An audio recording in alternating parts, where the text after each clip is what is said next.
Julie, nakasal na kay Raver habang nasa Israel.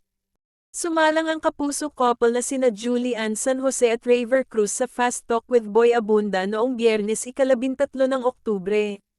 Matatanda ang galing ang dalawa kamakailan sa Israel para sa nakatakda umano nilang concert kasama ang komedyanteng si Bubay. Ngunit dahil sa sumiklab na gyera sa nasabing bansa, kinansela na ito at umuwi na ang magjowa sa Pilipinas.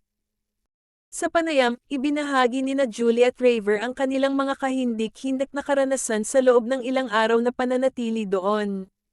Hindi tuloy naiwasang tanungin ni Tito Boy si Raver kung naisip ba nitong mag-propose kay Julie sa gitna ng gyera na parang anumang oras ay pwede silang mapahamak. Ikaw, Raver, hindi ka ba nag-isip na mag-propose? Somebody said that. Sino ba? In your group, di ba? Hindi ka ba naghanap ng pari? Natatawang tanong ni Tito Boy. Sagot ni Raver, kasi ang nangyari na, Tito Boy, yung joke na yun after na ng parang nakalabas na kami tas nakakape na kami sa baba. Pero noong time na yung pangatlong pagsabog and pagpasok, like, para sa akin kasi, Tito Boy, everything happens for a reason, And siya lang yung nakakaalam nun sa itaas.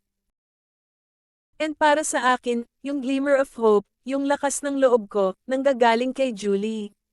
So iniisip ko, may rason kung bakit si Julie magkasama kami sa Holy Land.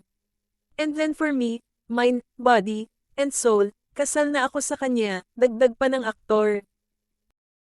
Sa huli, nakuha pang magbiro ni Raver na kaya raw inadya ng Panginoong Diyos na makauwi sila sa Pilipinas ay para magkaroon sila ni Julie ng chance na maging ninong si Tito Boy sa kasal. Natawa naman si Tito Boy sa sinabing iyon ni Raver.